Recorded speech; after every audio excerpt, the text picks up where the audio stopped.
mengapung. Dinamakan kerbau rawa karena mereka menghabiskan banyak waktunya di dalam air. Uniknya, kalau di sini kerbaunya tetap mencari makan di air tuh. Yap, rumput air merupakan salah satu makanan favorit mereka.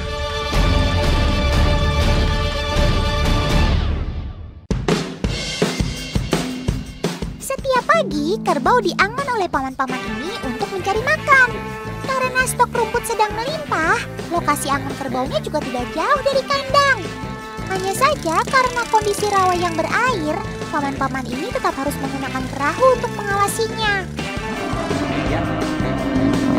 Oh iya teman, sobat Totan ini juga jago renang loh. Biasanya kalau debit air sedang tinggi, maka mereka harus berenang terlebih dahulu ke tempat yang lebih rendah untuk makan. Tapi karena sekarang airnya tidak terlalu besar, maka mereka hanya akan berjalan sampai ke lokasi tujuan.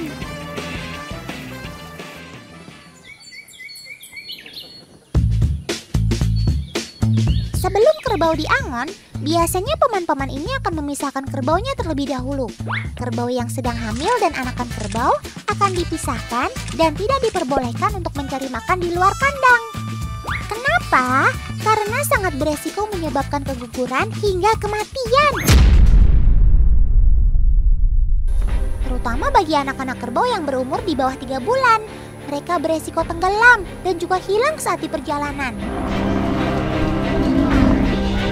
Proses memisahkan kerbau ini cukup sulit teman. Apalagi jumlah kerbaunya hingga ratusan. Dibutuhkan ketelitian ya untuk melihat kerbau mana yang sedang mengandung atau tidak. Semangat paman! Oh iya paman, kalau kerbaunya sebanyak ini, bagaimana caranya untuk mengetahui kalau mereka peliharaannya atau bukan? Soalnya Otan perhatikan, mereka tidak ada yang memakai ikatan leher atau semacamnya. Sebentar, sepertinya Otan tahu. Pasti paman-paman ini memberi tanda di telinga kerbau kan? Iya benar, perhatikan deh, telinga mereka berbeda setiap kelompoknya. Untung mata Otan jeli ya teman.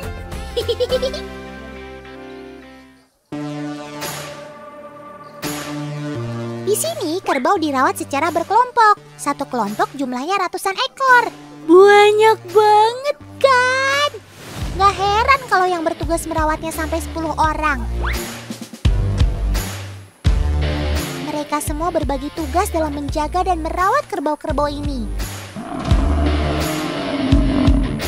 Ada yang bertugas menjaga kandang, angon, mengajari anak-anak kerbau berenang, sampai dengan tim evakuasi.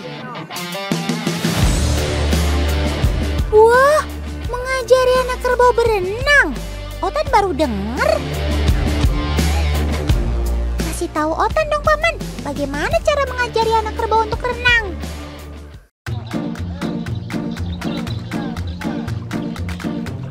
Untuk anak kerbau yang sudah memasuki usia 2 bulan, biasanya mereka akan diajari berenang seperti ini nih. Mereka akan dilepas dan ditangkap kembali sampai mereka benar-benar bisa berenang. Tidak jauh berbeda dengan manusia, anak kerbau ini juga ada yang cepat dan lambat dalam proses belajarnya. Ada yang menghabiskan waktu sampai 3 bulan dan ada juga yang cukup 1 bulan saja. Wah, kalian hebat sob!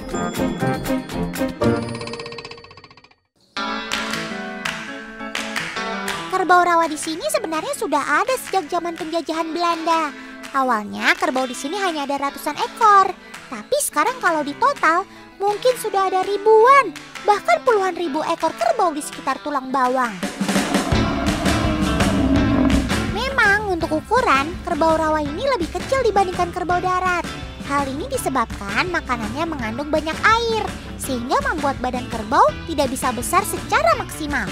Tapi kalau dari segi kesehatan, kerbau rawa ini bisa dibilang tahan banting loh. Kebiasaannya hidup di air ternyata membuat daya tahan tubuh kerbau ini menjadi kuat.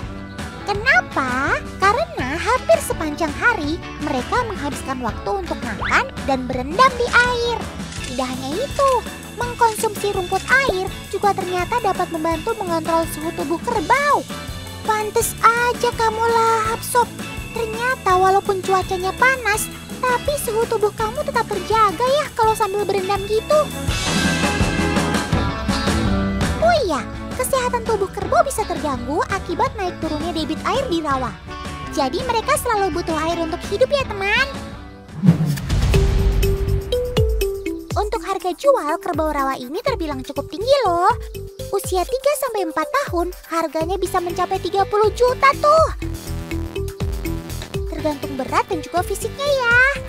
Nggak heran deh kalau kerbau di tulang bawang dijadikan tabungan bagi pemiliknya. Semakin banyak kerbaunya, semakin banyak juga tabungan atau harta yang mereka punya. Bisa dibilang kerbau di tulang bawang ini memang sudah jadi bagian hidup masyarakat ya teman. Ada apa ya? Kok paman itu lari sampai tergesa-gesa? Pasti sedang ada yang tidak beres. Ayo kita ikuti teman.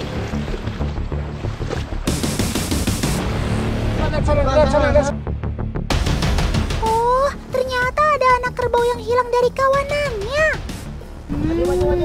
Pasti ini karena anak kerbau tersebut belum pandai berenang deh. Ayo segera kita cari. Jangan sampai anak kerbau itu tenggelam atau dimakan buaya. Soalnya di rawa ini kan masih banyak buayanya. Jadi kita tetap harus waspada ya. Untuk mengevakuasi kerbau, biasanya paman-paman ini akan melakukan peninjauan lokasi terlebih dahulu. Mereka akan menyusuri mulai dari titik awal hingga tempat di mana kerbau-kerbau ini berkumpul. Umumnya sih, mereka akan mencari ke lokasi yang debit airnya lebih tinggi. Karena kemampuan renang anak kerbau yang belum sempurna atau bisa juga kelelahan. Itu dia bang, itu dia. Mana, maju, sana, ayo. Itu dia. Wah, akhirnya ketemu juga. Cepat paman, tangkap dia. Jangan biarkan dia terlalu lama berpisah dari kawanannya. Kasihan, dia pasti merasa kesepian. Ini dia.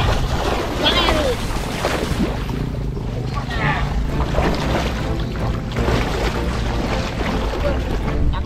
Yeay, berhasil. Kamu gak kenapa-kenapa kan Sob? Kelihatannya kamu sedih. Pasti kamu sudah rindu dengan kawananmu ya? Tenang, paman-paman ini akan mengantarkanmu kok. Cepat. Ayo.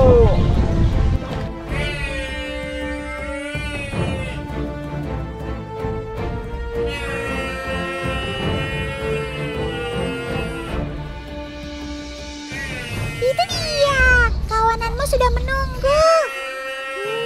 Senangnya, akhirnya kamu bisa berkumpul lagi bersama kawananmu, Sob. Sehat-sehat ya, Sob, dan jangan sampai tersesat lagi.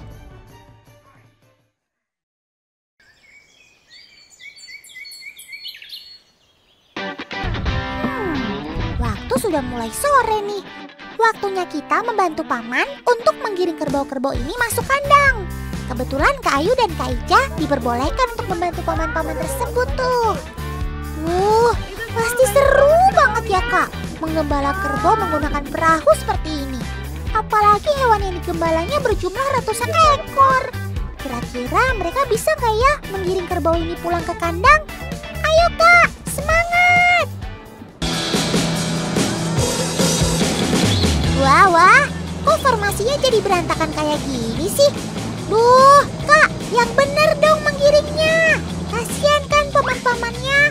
Kalau kayak gini sih bukannya bantuin, tapi malah jadi ngerepotin deh. Maafin Kak Ayu dan Kak Ica ya paman. Namanya juga masih pemula. Mereka butuh adaptasi. Sebenarnya kerbau ini hanya perlu digiring karena mereka mempunyai ingatan yang kuat akan jalan pulang ke kandangnya masing-masing. Mereka memiliki beberapa jenis sistem navigasi untuk menemukan makanan maupun jalan pulang. Ada yang menggunakan penciumannya, ingatan, dan juga bantuan medan magnet bumi. Kalau kerbau ini tentunya menggunakan kekuatan ingatannya ya teman. Meskipun jarak yang ditempuh cukup jauh, Tapi ketika waktunya pulang, mereka pasti akan pulang dan kembali ke kandangnya tanpa pernah salah. Tuh, lihat saja teman, mereka sangat tertib kan antri untuk masuk kandang? Kayaknya kalau ada perlombaan baris berbaris antar hewan, kalian bisa jadi juaranya nih sob.